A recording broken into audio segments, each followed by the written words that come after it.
Salut à tous! Bon bah du coup on vient d'arriver sur le spot, le fameux spot, ça fait une semaine qu'on attend d'arriver ici et on remercie vraiment la personne qui nous a conseillé de venir ici.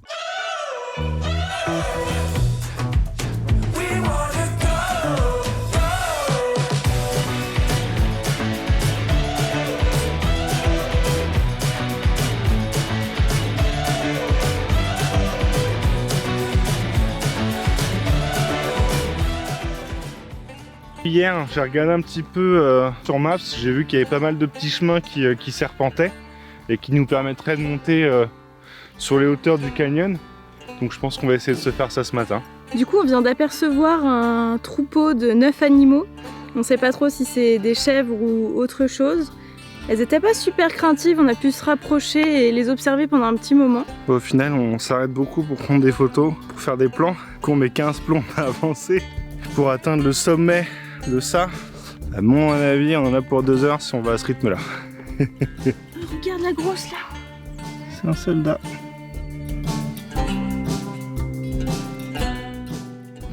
Et je viens de faire une trouvaille de fou, des fossiles. Je vous montre ça tout de suite. Je vais essayer d'en récupérer. Je l'ai. J'ai réussi à l'avoir, je l'ai détaché parfaitement. Oh, je suis trop content. C'est trop cool, putain. Je vais montrer à Bichette, je sais pas si elle a vu. J'ai trouvé un fossile. C'est trop bien. Ouais, hein. Il est trop beau.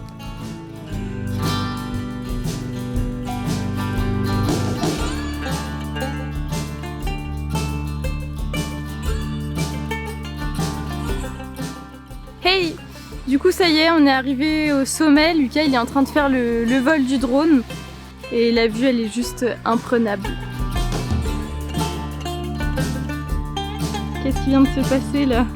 Bah, le drone il avait plus de batterie. J'ai pourtant fait gaffe. Genre je sais pas, il devait être à 23-24%. Et je sais qu'à 20% il commence à biper et il va se mettre en sécu. On était genre tout là-bas. Genre vraiment genre à la pointe là-bas. Et genre le drone était au-dessus du vide. Et genre je le ramène. Et là il passe en mode sécurité. Il remonte d'un coup.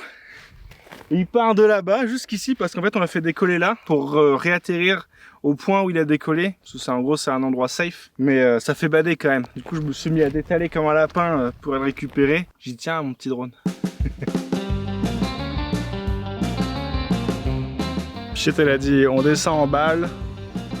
Alors on descend en balle.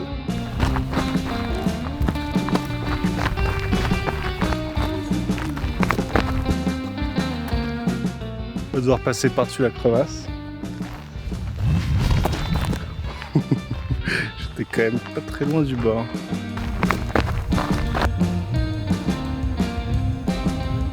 Et on est de retour à la maison.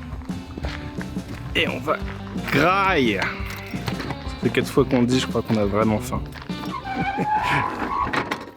Je profite donc de ce moment pour vous faire part un petit peu du ressenti sur ce voyage et du fait de faire ça tout en commençant donc Bichco Aventure. Et c'est un rythme à prendre, c'est un sacré truc. Là, se mettre sur YouTube, ça a été sportif, on a eu pas mal de trucs à mettre en place, ça nous a pris pas mal de temps. On a eu du bol dans notre malheur que le relais nous lâche. Au final, on a eu beaucoup de temps à dédier à ça. Et donc du coup, je vous parlais de mon ressenti. Et franchement, c'est un réel plaisir. Une de mes meilleures décisions dans la vie, c'est d'avoir follow Bichette là-dessus. C'est elle qui a été un peu l'initiatrice de ce projet et franchement, c'est juste fou quoi.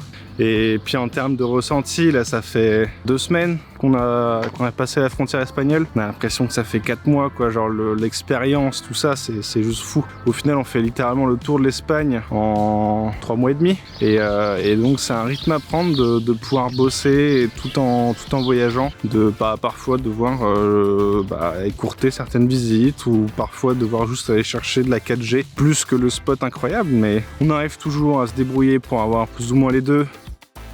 Hey! Aujourd'hui on se retrouve à l'Océanographique à Valencia. Le plus grand aquarium d'Europe et franchement ça a l'air incroyable. On est trop pressés de rentrer dedans.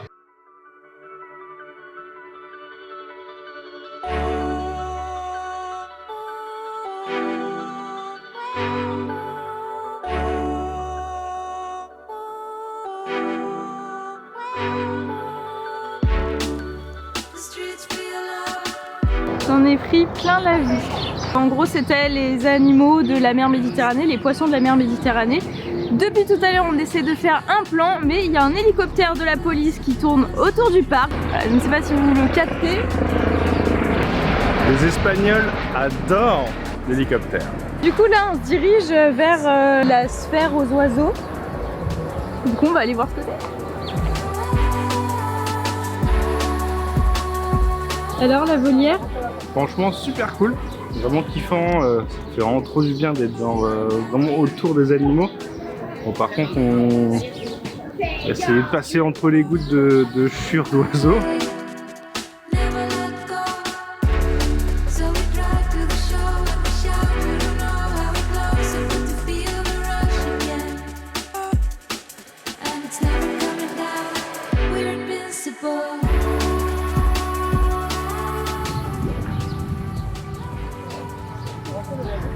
Elle est géante, il y a de la mousse partout sur sa carapace.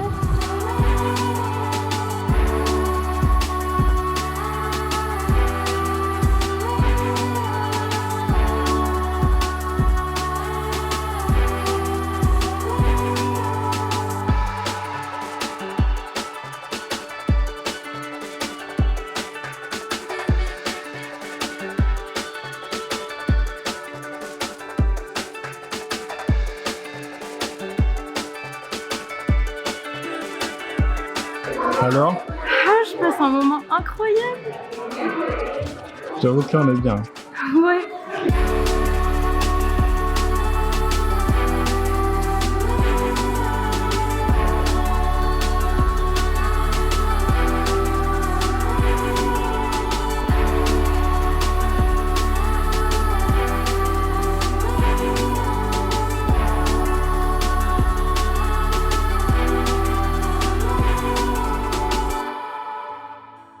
Tu devais retourner devant un seul aquarium, tu retournais devant lequel?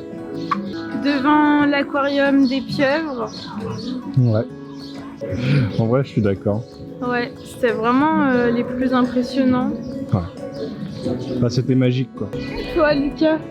Bah, franchement, les belugas, c'était vraiment fou. Genre, la manière, pareil, dont ça bouge fluidement alors que c'est genre juste titanesque. Nous voici à nouveau sur la route, on est en train de quitter Valencia. Là on est en direction de Altea, c'est la cité blanche apparemment. Tout est blanc, toutes les maisons sont blanches et apparemment ça vaut vraiment le détour.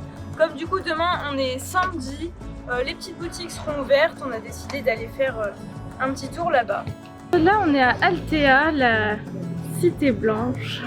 Ça ne s'appelle pas du tout comme ça, Lucas il m'a trollé, en gros cité blanche c'est dans le Seigneur des Anneaux.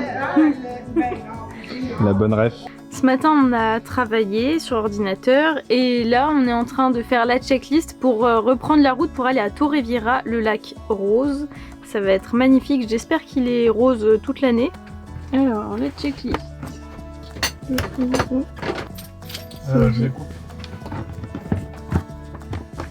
On est parti?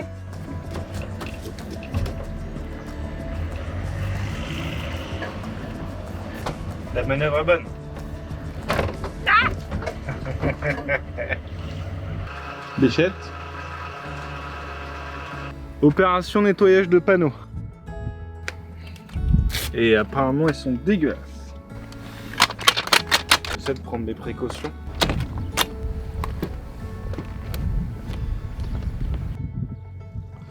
Regardez ça comme ils sont dégueulasses. On est arrivé à Torrevieja et quand on est arrivé on a eu une drôle de surprise, c'est que le lac n'est pas du tout rose en fait, il a beaucoup trop plu ces temps-ci. Quand il a trop plu, le lac il redevient bleu, ça dilue en gros la couleur. Et donc on a passé une grosse partie de l'après-midi en mode planification des semaines à venir et voir comment ça fonctionne, de gérer la réalisation des vidéos, mon taf et le fait de voyager. Donc on cherche notre rythme.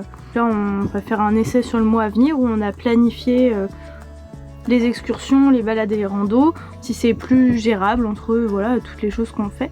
Bon, après ténacité et persévérance, le lac n'est toujours pas rose. Tu trouves rosé toi? Une petite teintounette. Bon, apparemment il y a une petite teintounette, mais bon. Changement de cadre. On est passé dans la vallée des Ricotes. On va se caler là pour bosser cette fin de journée pluvieuse et demain aussi qui est plutôt pluvieux. Et oui, parce que c'est aussi ça la van life, se remplir et qu'il y ait inondé et qu'on soit trempé, mais trempé comme des soupes. Pas de bol quand même que sur le spot il n'y ait pas l'embout. Ça fait déjà 2 fois que ça nous le fait en Espagne, mais du coup on remplit au bidon. Au final, vu qu'on a des petits embouts, ça se passe quand même relativement bien. On arrive à remplir nickel. Voilà. Bon, on vient de se garer pour aller manger. On a dormi sur un spot qui est juste derrière et on avait vu qu'en fait il y avait un mec qui s'était garé là avec son camping-car juste ici, sauf qu'en fait là c'est la plage en fait. On est littéralement garé sur la plage et a priori on a le droit.